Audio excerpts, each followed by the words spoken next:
49 crore cash, 3 kilo के सोने के कंगन, कुल मिलाकर 4 किलो से ज्यादा का सोना, 20 मोबाइल, ये वो चीजें हैं जो ईडी को ममता बनर्जी की टीएमसी सरकार में मंत्री पार्था चटर्जी की खास अर्पिता मुखर्जी के घर से बरामद हुए हैं।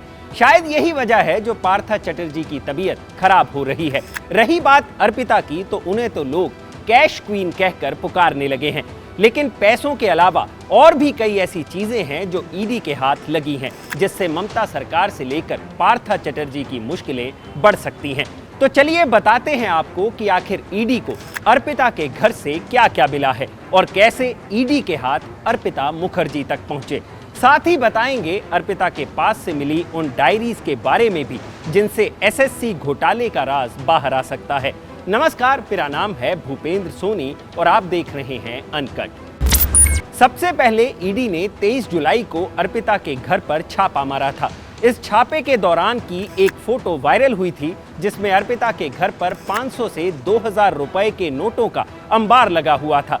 जब ईडी के अधिकारी इन पैसों को गिनने बैठे तो 21 करोड़ रुपए की रकम अर्पिता के घर से निकली। इसके अलावा 20 मोबाइल फोन भी बरामद किए गए और साथ ही 50 लाख रुपए की ज्वेलरी भी अर्पिता के घर से ईडी को मिली, जिसके बाद ईडी द्वारा अर्पिता को गिरफ्तार कर लिया गया।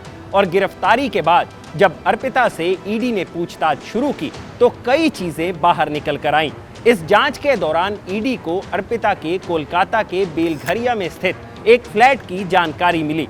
ईडी ने इस फ्लैट पर एक रूटीन रेड की, लेकिन जब दरवाजा तोड़कर ईडी के अधिकारी अंदर घुसे तो घर के टॉयलेट में उन्हें रुपयों का एक और अंबार मिला। और जब इन पैसों को गिना गया तो ईडी के अधिकारी भी हैरान रह गए, क्योंकि इस रेड में उन्हें 28 करोड़ रुपए कैश मिले। ये पैसा 20-20 और 50-50 लाख के बंडल बनाकर रखा हुआ था।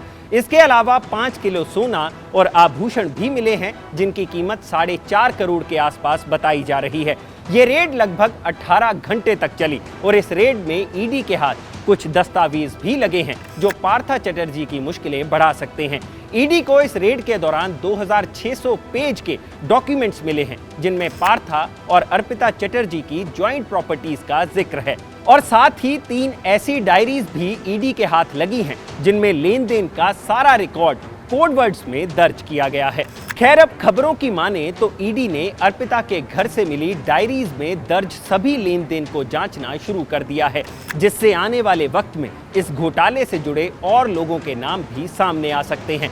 और अगर ऐसा होता है तो ममता बनर्जी को लोगों के सवालों का सामना करना पड़ सकता है। लेकिन भास्कर की खबर के मुताबिक जिस अर्पिता मुखर्जी के घर से करोड़ों का कैश और सोना मिला है, उसके बेलघरिया के एक फ्लैट के दरवाजे पर सोसाइटी का मेंटेनेंस ड्यू होने का एक नोटिस भी लगा हुआ था। यानी करोड़ों की मालिक अर्पिता ने अपने फ्लैट का मेंटेनेंस तक नहीं चुकाया है। अब लगे हाथ ये भी जान लीजिए कि ईडी के हाथ पार्था चटर्जी से अर्पिता तक पहुंचे कैसे।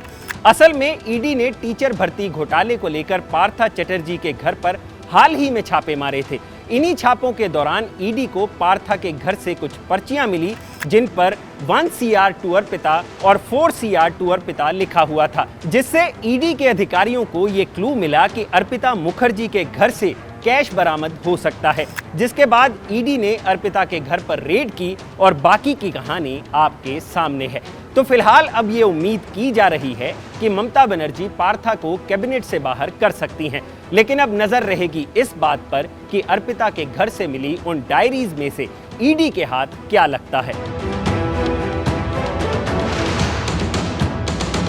अगर आपको ये वीडियो पसंद आया हो तो इसे लाइक और शेयर जरूर करें और जानकारी से भरे ऐसे ही और वीडियोस देखने के लिए सब्सक्राइब करें हमारा चैनल अनकट।